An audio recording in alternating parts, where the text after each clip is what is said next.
So it's a pleasure to be here. My name is Frank Moy, founder of ChillZone Logistics. Why ChillZone Logistics? We are addressing three things. Access to technology. I'll start with a story. Can you imagine a farmer in Makueni or a farmer in Kerio who harvests a truckload of tomatoes or a truckload of mangoes and needs to go to market the same day? What happens? We've seen that story repeated a number of times. If he does not get a customer within the first 24 hours, the potatoes go bad, or the tomatoes go bad, or the mangoes go bad. So that's why we set up ChillZone Logistics. ChillZone Logistics addresses three things: access to technology, access to financing, and access to market. And that then answers those three things. If I harvest my truckload of tomatoes today and I'm deep down in Kerio Valley, there is no cold chain infrastructure in the near 300 kilometers. There is no access to financing because it's a lost opportunity. 40% of food and vegetables gets wasted because there's no cold chain technology post-harvest. So we lose 40% of the food. That means the farmers do not get a reliable income. That means if somebody sitting there in Nairobi does not get the required food, or anywhere in the world, they don't get the required food. And that means then we cannot be able to compete. The value chain is broken. So in a complete summary, we are an agro-processor. We are in manufacturing. But we use cold chain as an enabler to manufacture food process.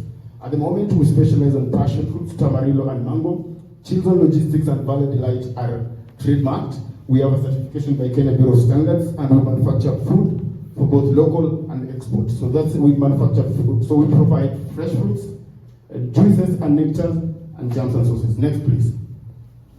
This is how our value is created, our value is captured, and our value is appropriated. We are building a chain of cold chain solutions. That's where farmers bring in their product. We capture the value through a factory that we have in Eldoret and a pack house that we have in Iten that is now going to be doing products for local and export market, and then we do value addition. Why do we choose manufacturing? Manufacturing is the single most node that can create the most job. One job in an agro processor creates 28 jobs in logistics and in sales. And we are working with 800 farmers now. And with our cold chain infrastructure, we are scaling that to 5 more counties with a target of 15,000 farmers over the next 4 years.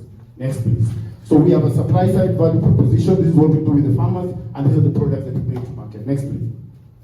So farmers are organized into groups. We standardize all the processes, mechanization. We have offtake agreements. We have quality-based payment. We have farm-level cold storage, and we have an extension team that supports that. Next, please. We have built a digital infrastructure. We have invested about $30,000 in building a system that tracks and traces everything because we are targeting the global market. The global market you cannot sell without traceability. So that is what we are building. We have solar-powered cold rooms across 4 counties coming up. We have digital traceability. We have a factory that captures value and creates jobs. And we have an integrated financial system built into that system. Next, please. The market is around 150 billion shillings of fruits and vegetables and the target value chain that we target. And we are targeting to bring in about $24 million worth of sales over the next 4 years. Next, please. So I have already spoken about the 800 farmers that we work with, targeting 15,000 farmers. We're expanding to key horticultural areas, and we're doing manufacturing. Why? Because we cannot sell everything raw. We believe create more value by manufacturing, and that's why we have a factory that then captures the value. We're able to contract our farmers long term, and we're able to create more value to the economy. Next, please. I have already spoken about, yes, the impact we have, the people we created, and the partnerships we have. We work with research organizations, we work with HCD, because they are licensing our exports for horticulture. Next, please. We believe we are looking to turn over and break even in the next 12 months. From this investment, we've secured all the money we need for the capex, we've secured all the money we need for the software, and now we just looking for working capital. Next, please. Next again, I think I've explained that. Next, please. This is what we've done. We are filling 11 new positions that will work in the factory, will work in logistics, and will work with farmer fulfillment. Next, please. So this is our team. I'm an industrial engineer myself, as a founder, and my co-founder is a CFO, and we build a team around it that is able to support our logistics, our activities at the farm. Thank you very much. Very good. Well done.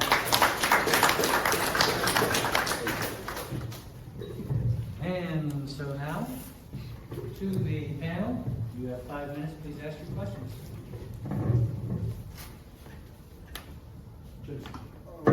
Yes. I'm just curious in regards to the gross profit. I Yes. noticed that it was negative. What Yes. will change for Yes, we've spent the last. Can you repeat the question? Sorry. Repeat the question, Jason. Should I? Yes. So I'm asking a question in regards to the gross profit that was recorded as negative. I just want to know what will happen post-investment to improve the unit economics of the business. Okay, can go to the second slide. Yes. Over the last 7 or so months that you're reporting about, we were testing our hypothesis. Number one, is it true that cold chain infrastructure? Yeah. Is it true that cold chain infrastructure works? So we were testing the unit economics at cold chain. So can we, by having this cold chain here, do we attract farmers and bring stickiness for them to bring product? We were still building the factory, so we were only trading raw products for the local market.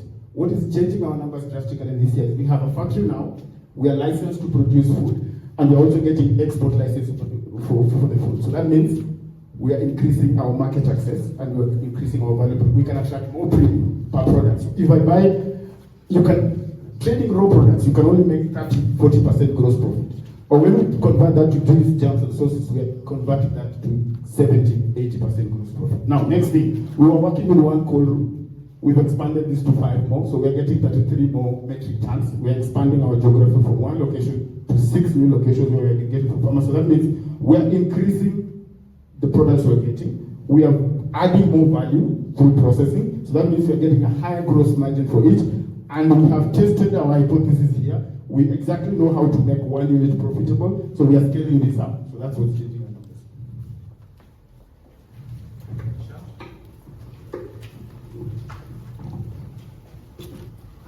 numbers. Frank, I see you have you actually offer various products / services. Yes. I see you do market linkage Yes. to the farmers. Yes.